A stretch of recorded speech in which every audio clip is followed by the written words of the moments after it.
lesson like for 45 minutes mondo puonj gi onyis gi ni kata kiyudo ich oken giko mar ngima, oken giko mar school.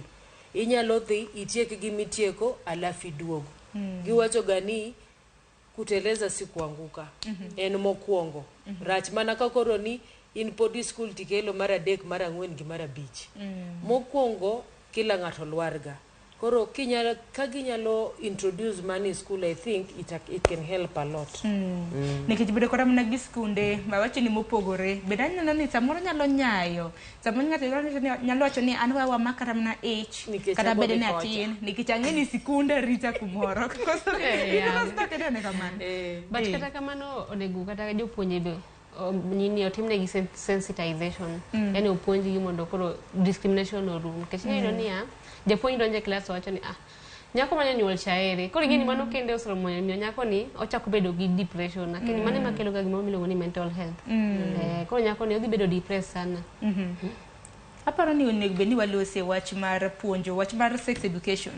Puonj e sikul ahinya ni nyithiwa manyiri kod nyithiwa mago mayawuoi. Geno mara ni nitie skunde moko ma bende chwalo puonj makama hakera mna kapod itime skunde mag primary, skunde mag secondary kata mna mago mag tiegruok mago mamalo. Aparo ni bed ni ipuonjo to ber kichako puonj ka nyathi chon. Nikech wach kata mana ni rech kikunje kapod onumu eka koma dongo ko kotegno donge kaka entiere. Adon walos kotendo kod sex education e school kaka nego bed ni ipuonje to kata mna kipuonje ng'eni jopuonj bende wacho ni kopogore gi janyuol nyithindo bende kawo seche mang'eny gi jopuonje e sikunde mopogore. Dibed ni mago bende kini sikunde bende ulemo Faizer gi Ruth gi Rose sikunde bende ulemo mar ng'iyo kata mna ni to sex education ipuonjo koso kata mna unu wuon bende udhi e sikunde nikech ang'eni nyithindo mang'eny kapo nono ok yudo gi alwora kuonde ma gidaki thoth de bende gintiere skul wuok tich nyaka chieng' tich abich.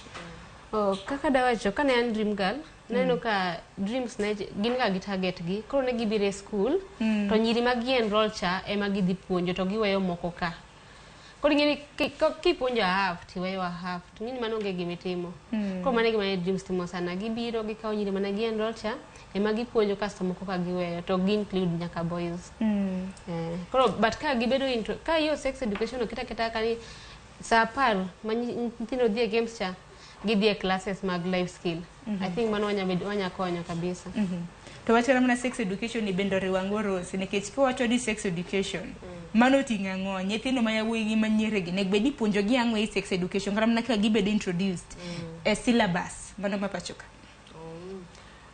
Sex education will include kaka venye wanabelea. You see kaka lokrok mag del mabiro donge lokrok bek del yawuoi gi nyiri nikech kila ngato dende lokre kochopo certain nani fora moro to nyithindo go nyisa ni ati gigolo ga nyiri oko to gigolo yowuoi oko to gidong gi nyiri nango akia. I think that is wrong nikech ijni biro ga nikech nyathi migolo ga oko ni kwa hivyo apani onego ketgi kamoro achiel mondo puonjgi.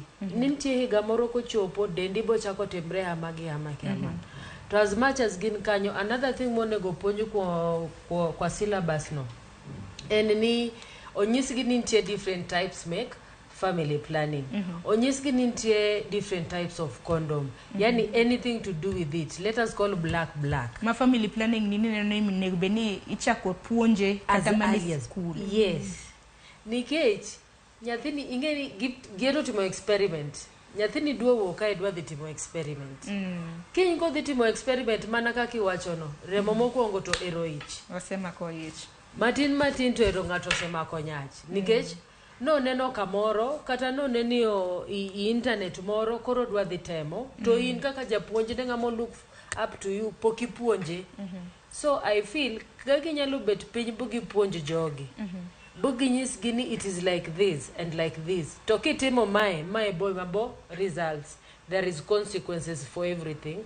I think mano bokonyo. Tainya nyaka kata mana komo nyuol ka bende wangi kata mana ni kata ka condoms ma bende Faizer ni wacho ni sani koro nengo na hin. Mana na chiel kuom yore ma komo nyuol adier makata ko puonj kata mana nyithindo e sikul.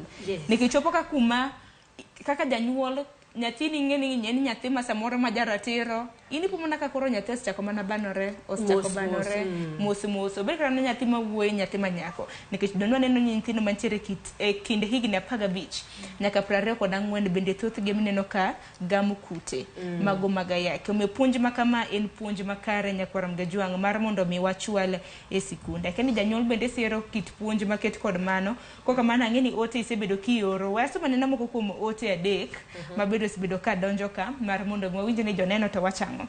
Ote ni yore lai mago te machoka rede ka uchiele no nyakwaram Gajwang' mbui mar Facebook gi YouTube bende wana chiel ka chiel. Aneno ote osedonjo kanyo. Iwacho ni in Liliana. Akwayo ni wawachura dier pek mar piny gi jomohera njao gi koso ritruok ema kelo medruok mar atamalo mag iye ma ohiyo mag kute mag ayaki bende. Tije onge ne youth. Pes raboyunga iwacho ni nogol kanye to mago mag janjao cha omiye odhi nyiewo godo chiemo gi gik mamoko odgi kaluwore gi chan. Wacho ni janjao ma samoro kisekela chede na dai na nyathi pesa momiye kar miyo odhi pesa no nyiewo godo raboyunga to komiye wacho ni kaluwore gi chan wabiro bedo kwa lose. Ouma kiwuok mara iwacho ni Sharon parani kondo masane wanyiewo mana 50 bob. Nen 50 bob sane en siling 100 awuoro. Aya wane anna ote machielo. Elizabeth Oluoka iwacho ni Sharon gima bro konyowa en empowerment. Aparo ni brosis magugo. En empowerment onego wayud ji e community manyalo empower rawere kochakre jo higni 10 kadhi mbele.